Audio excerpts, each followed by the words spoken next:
मेरो birthday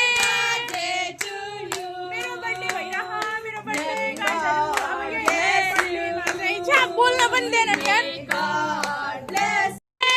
thank you very much मेरो birthday राम्रो बनाइदिनु भएकोमा पुरै के मेमोरीफुल अब हैन साथीले चाहिँ यो के अरे क्यान्डल नबाल्ने भनेको कारणले तेरेसाले ल्याइदिएको मलाई यो प्रेस्टिज अनि गिफ्ट पनि ल्याइदिनु ए मफिन सरी अनि यो पनि अहिले अनबक्सिङ गर्छु ल तपाईँ काट्नु ल अब thank you so much Teresa मलाई यो मफिन ल्याइदिएकोमा केक मलाई काट्नु मन लाग्दैन यही हो तर धेरै चाहिँ मलाई देऊ ल तिमीलाई नै दिन्छु झन्डै लोडे हो मफिन खानुले गर्दा ए धेरै चाहिँ मलाई देऊ है म आफै खान्छु नि पहिला तपाईँ कति खाने तिमी पहिला खाऊ आफै खान्छु म चाहिँ आधी खान्छु है बुढा पनि अब आफ्नो बर्थडेमा आफैले सम्झिन्छ म आफ्नो बर्थडेमा आफै सम्झिन्छ यस ल खै ल तिमीलाई अलिअलि काटेर हामीलाई पनि खाऊ न त अलिअलि भन्दै माथिबाट जबरजस्ती हामीले पनि खाऊ न अलिअलि thank you very much happy birthday तिमी पनि खाइदेऊ बहिनी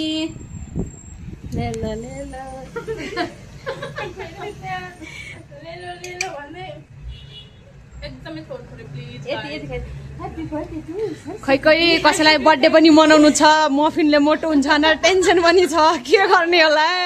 संसारमा यो मान्छेलाई मैले झन् आज चाहिँ व्रत नगर भोलि गर भनेको कस्तो होला हौ थ्याङ्क यू गाइज एकदमै राम्रो लाग्यो ल हेलो एभ्रिवान यो चाहिँ मलाई तेरेसाले गिफ्ट ल्याइदिएको अनि मैले चाहिँ अनबक्सिङ गर्दैछु सो के भन्छ एकदमै थ्याङ्क यू सो मच आजको लागि भयो अर्को दिन चाहिँ अर्को पनि गिफ्ट पाउँछु होइन त म साँच्ची हो नि यसले त म थ्याङ्क यू तेरेसा अब यो चाहिँ चित्र चाहिँ तिमी एक्सप्लेन गरिदेऊ त ल एक्सप्लेन गर तिमी यो चाहिँ होइन सरस्वतीको चाहिँ फ्युचर फ्यामिलीहरू है यो चाहिँ सरस्वती अनि उसको हस्बेन्ड हो यो दुईजना अनि यो चाहिँ उनीहरूको फ्युचरको केक हो अब बाबु यो चाहिँ उसको दुईजना छोरीहरू अनि एकजना छोरा किनभने छोराले अलिक हेर्दैन कहाँ बल त्यही भएर दुईवटा छोरी चाहिँ चाहिन्छ त्यही भएर यो चाहिँ दुईवटा छोरी एउटा उनीहरूको फ्यामिलीको यो फ्युचरको बर्थडे पार्टी भएको यो अब भोलि पर्सि बिहा गरेर गयो भने छोरीहरूको घरमा जाँड खानु पाइन्छ नि त अनि अब यो चाहिँ म पढ्दैछु के भन्छ सदियोदेखिको सम्बन्ध हाम्रो अन्तिमसम्म रहिरहोस् जन्मदिनको धेरै धेरै शुभकामना रे thank you so much Teresa फेरि पनि अब आधी चाहिँ मैले खोलेको थिएँ अघि नै अनि फेरि अरू पनि अब खोल्छु हजुरहरूकै अगाडि एकदमै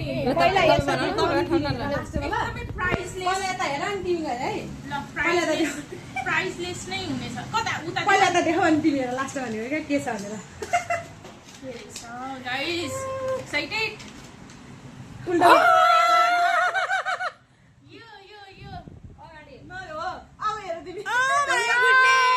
म यस्तो राम्री छु thank you so much Teresa यो त 5 वर्ष अगाडिको फोटो हो मेरो यो ओ माई गड यस्तो थिएँ म सी थ्याङ्क यू एकदमै राम्रो लाग्यो अब यिनीहरू त हामी घुमेको भइहाल्यो घुम्न गएको तेरेसा मसँगै गएको बेला कहीँ भइहाल्यो यिनीहरू चाहिँ अब यो चाहिँ म एक्लै भएको बेला अनि यो चाहिँ पोखरा गएको बेला अब त्यही हो guys thank you so much Teresa एकदमै खुसी लाग्यो रमाइलो पनि भयो मफिन काटेर ल थ्याङ्क यू